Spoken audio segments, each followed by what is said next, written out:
Assalamualaikum warahmatullahi wabarakatuh. Kami dari kelompok 2 ingin mempresentasikan tentang kepemimpinan Abu Bakar Ash-Shiddiq.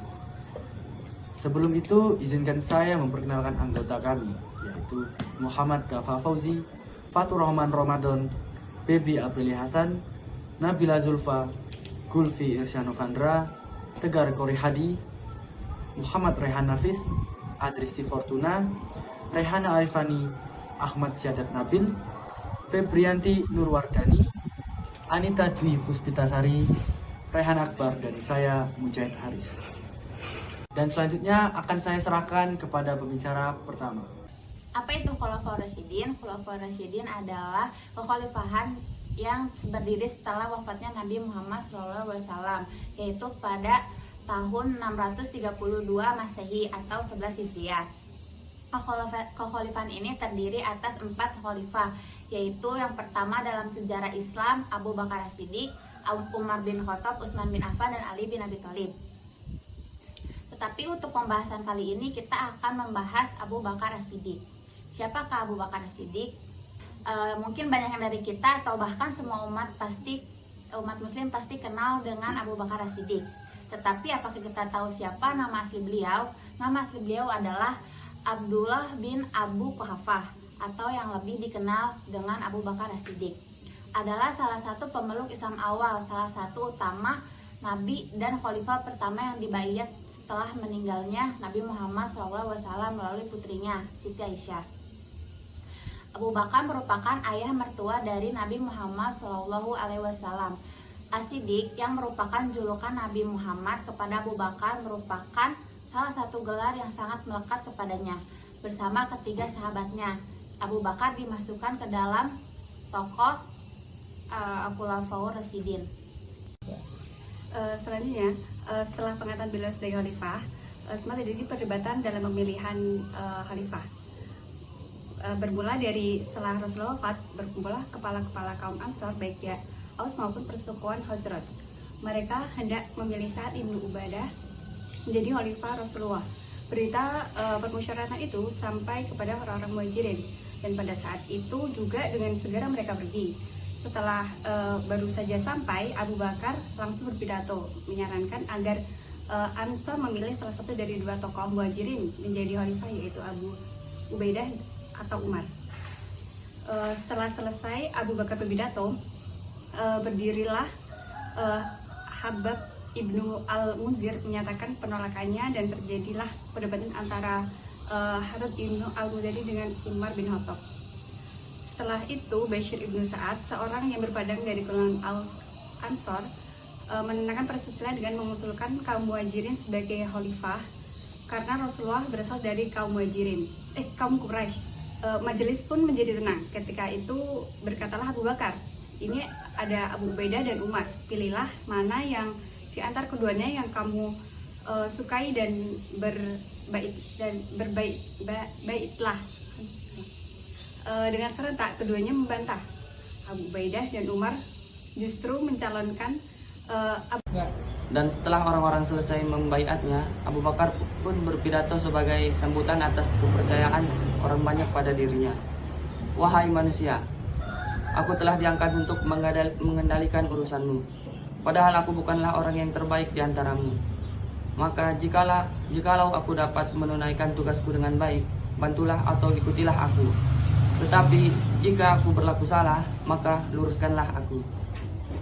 Orang yang kamu anggap kuat, aku pandang lemah sampai aku dapat mengambil hak daripadanya. Sedangkan orang yang kamu lihat lemah, aku pandang kuat sampai aku dapat mengambil hak daripadanya. Maka hendaklah kamu taat kepadaku selama aku taat kepada Allah dan Rasulnya. Namun bila mana aku tiada mematuhi Allah dan Rasulnya, kamu tidak perlu mematuhiku. Berdirilah untuk sholat. Semoga rahmat Allah meliputimu. Selanjutnya tugas Abu Bakar As-Siddiq. Yang pertama, ia mengirim kembali ekspedisi Usama bin Zaid ke Syam untuk menghadapi Bizantium yang sekaligus juga membahas kematian ayahnya, yaitu Zaid, di peperangan sebelumnya. Di sini Abu Bakar bertindak seolah-olah menjalankan sunnah Nabi, karena Nabilah yang memilih Usama sebagai panglima perang. Yang kedua ialah memberantas nabi palsu. Orang-orang yang mengakui sebagai nabi diantaranya yaitu Thailah Ibnu Khuwailid, Musailamah al-Kadzab, dan Al-Aswad al-Ansi. Mereka merupakan ancaman dan tantangan untuk Abu Bakar sebagai pemimpin umat Islam. Yang ketiga, mengumpulkan mushaf. Khalifah Abu Bakar memanggil Zaid bin Sabit setelah mendengarkan ucapan Umar. Ia memerintah Zaid untuk mengumpulkan ayat-ayat Al-Quran. Zaid ialah sekretaris Rasulullah SAW saat beliau masih hidup. Zaid adalah seorang anak yatim ketika umur 6 tahun dan berumur 11 tahun ketika bersama Rasulullah SAW ia menyempurnakan hafalannya bersama Rasulullah dengan kecerdasannya. Zaid melaksanakan tugas dengan dua metode sesuai permintaan Khalifah Abu Bakar, yaitu dengan hafalan dan tulisan. Ia akan menerima tulisan Al-Quran dengan bukti dalil minimal 2 tulisan dari 2 orang saksi yang menyatakan bahwa tulisan tersebut ditulis di hadapan Rasulullah SAW. Sikap Zaid sebagai bentuk kesungguhan terhadap Al-Quran. Zaid hafal seluruh isi Al-Quran seandainya dia ingin. Memerangi orang-orang murtad. Setelah meninggalnya Nabi Muhammad SAW pada 632, Abu Bakar As-Siddiq terpilih menjadi Khulafaur Rasyidin pertama. Masa pemerintahan Abu Bakar langsung dihadapkan pada gejolak yang diakibatkan oleh kabilah-kabilah di sekitar Arab. Kabilah-kabilah yang dimumbangkan tersebut adalah Abs, Zubian, Bani Kinanah, Katafan, Bani Dai, dan Fazarah. Pembangkang mereka dalam bentuk kemurtadan alias kembali menjadi kafir. Setelah ada pula kaum yang masih memeluk Islam tetapi menolak membayar zakat, mereka menganggapnya sebagai keharusan membayar pajak. Khalifah Abu Bakar menganggap mereka yang murtad dan tidak mau membayar zakat sebagai pembangkang sehingga harus diperangi. Sesaat setelah Abu Bakar dinobatkan menjadi khalifah, orang-orang murtad dari kabilah Gatafan dari suku Qais beberapa kali mencoba untuk merebut Mekah yang masih setia pada Islam. Namun pada akhirnya mereka bergabung dengan pemimpin anti-Islam di utara, Tuleha dari Bani Asad. Pada Juli 632, Abu Bakar mengirim utusan ke suku-suku yang membangkang untuk meminta mereka agar tetap memeluk Islam dan membayar zakat. Namun pemerintahan itu ditolak. Bahkan Tuleha yang juga memproklamirkan diri sebagai nabi telah menyiapkan pasukan untuk menyerang Madinah. Menanggapi hal itu, Khalifah Abu Bakar segera menyiapkan pasukan untuk. Yang kelima, memerangi orang-orang yang tidak membayar zakat. Menurut Syekh Muhammad Yusuf Al-Kandalawi, dalam kitab Sirah Sahabat mengutip sejumlah hadis yang berkenaan dengan sikap Abu Bakar dalam menegakkan syariat Islam. Abu Hurairah berkata, setelah Rasulullah meninggal dunia dan Abu Bakar menjadi khalifah sesudahnya, maka banyak bangsa Arab yang menjadi kafir. Abu Bakar berkata, "Demi Allah, aku benar-benar akan memerangi orang yang memisahkan antara sholat dan zakat. Karena zakat merupakan hak harta. Demi Allah, andaikan mereka tidak mau menyerahkan seutas tali kepadaku yang dulu mereka serahkan kepada Rasulullah, niscaya aku akan memerangi mereka." Yang terakhir adalah sistem pemerintahan. Corak pemerintahan yang sentralis sebagaimana diterapkan oleh Nabi Muhammad SAW dalam Al-Quran dan Sunnah. Namun demikian dalam urusan kenegaraan, Nabi tetap mengutamakan musyawarah dalam memutuskan berbagai persoalan dan masalah-masalah seperti gaji tentara, penetapan departemen, pemilihan ofisial, penetapan pajak, mengirim dan menerima duta besar, dan lain sebagainya.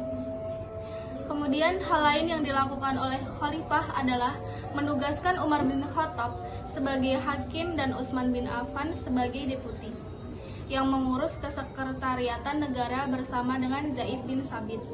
Kemudian wafatnya beliau. Abu Bakar meninggal pada tanggal 23 Agustus 634 di kota Madinah karena sakit yang dideritanya pada usia 63 tahun. Abu Bakar dimakamkan di rumah putrinya yaitu Aisyah di samping makam Nabi Muhammad SAW. Dan menjelang wafatnya, Abu Bakar menunjuk Umar bin Khattab sebagai penggantinya. Oleh para sejarawan, Abu Bakar diberi gelar yaitu Abu Bakar is the savior of Islam after the Prophet Muhammad, atau Abu Bakar adalah penyelamat Islam setelah Nabi Muhammad SAW. Kesimpulan dari masa kekhalifahan Abu Bakar. Masa kekhalifahan pertama setelah wafatnya Rasulullah SAW merupakan hal yang cukup sulit bagi umat Islam. Awalnya terjadi pergolakan, siapa nih yang bakal melanjutkan kepemimpinan Rasulullah. Di sini Abu Bakar mencalonkan 2 orang, yaitu Habab ibnu al-Munzir juga Umar bin Khattab. Namun keduanya serentak untuk menolak dan malah mencalonkan Abu Bakar sebagai khalifah.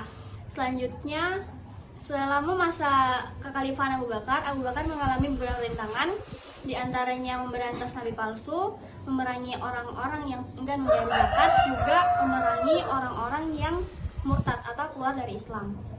Akhirnya, beliau memutuskan untuk mengumpulkan mushaf dan menjalankan pemerintahan sebagaimana yang dijalankan Rasulullah, yaitu berdasarkan Al-Quran juga Sunnah. Di sini Abu Bakar menugaskan 2 orang untuk membantunya dalam pemerintahan, yaitu Umar sebagai hakim dan Utsman sebagai wakil. Karena jasa-jasanya tersebut, sejarawan memberi gelar kepada Abu Bakar, yaitu Abu Bakar is the savior of Islam after Prophet Muhammad.